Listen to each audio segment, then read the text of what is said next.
राम राम सभी साथियों को। मैं रवि अहलावत। ज्योतिष की इस सीरीज में आज बात होगी ज्योतिष के उस चैप्टर की जो कि बेहद खास है। और ये एक ऐसा चैप्टर है जिसको अगर नहीं समझा तो यकीन मानिए सामने इंसान देख करके पहचानना, ये बात कभी समझ नहीं आएगी। इंसान के बहुत बड़े बड़े गुण इंसान की जिंदगी में पहचानना, इन सारी बातों से दूर हो जाओगे। क्योंकि ज्योतिष एक ऐसी चीज है जो अगर डेट ऑफ बर्थ दी जाए, टाइम ऑफ बर्थ दिया जाए, प्लेस ऑफ बर्थ दिया जाए, उसमें तो इंसान की औकात बता देता है। लेकिन सामने वाले इंसान को तुरंत कैसे पहचाना जाए, यह भी ज्योतिष बताता है। और यह सबसे स्पेशल चैप्टर है। पुराने बुजुर्गों के दौर में जब बड़े बड़े बुजुर्ग धर्म को माना करते थे, जब हमारे बुजुर्ग धर्मों से जुड़े हुए थे, रूहानी थे, और बड़े बड़े बुजुर्ग परमात्मा पर विश्वास किया करते थे, परमात्मा के करीब थे, वे पैदा होते ही बच्चे का फ्यूचर बता दिया करते थे। ये इतनी बड़ी बात हमारे बुजुर्ग किया करते थे। वो इस तरीके से किया करते थे, ज्योतिष में आज भी लिखा है कि जिस इंसान का माथा चौड़ा, माथा जितना चौड़ा होगा, इसके लिए ज्योतिष में लिखा गया है कि ये अकल और इंसान की प्रसिद्धि की निशानी है।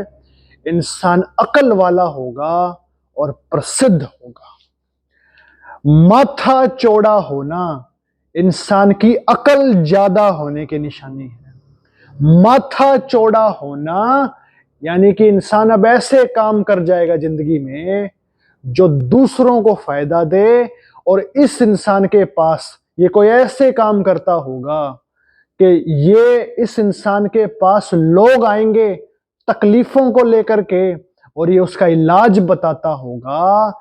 ऐसे किसी काम से जुड़ा होगा। और इस दुनिया में ऐसे दुनिया भर के काम हैं कि लोग तकलीफ लेकर के आए, और लोग तकलीफ लेकर के जो आए उसका इलाज बताया जाए, ये इस काम से जुड़ा होगा। ये इस बात की निशानी है। हमारे बड़े बुजुर्ग पैदा होते ही बच्चे का माथा चौड़ा अगर है तो ये देख करके बता दिया करते थे कि घर में नसीब वाला पैदा हुआ है, घर के अंदर भाग्य लेकर के आया है, नसीब लेकर के आया है। ये माथा चौड़ा होना इंसान के नसीब शानदार होने की बहुत बड़ी निशानी है।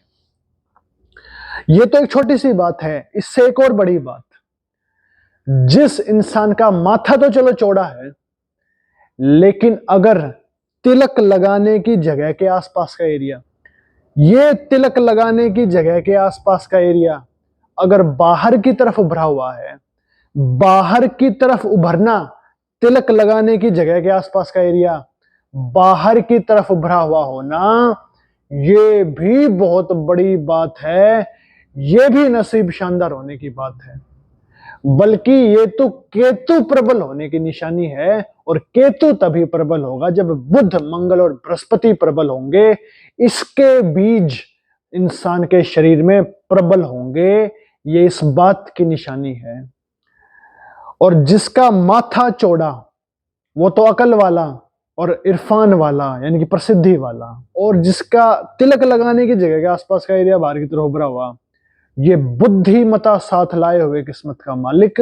बुद्धि पूरी होगी, यानी वही सेम, अकल पूरी, बुद्धि पूरी, लेकिन एक डिफरेंस होगा। अब ये इंसान राजा की गिनती का आदमी होगा।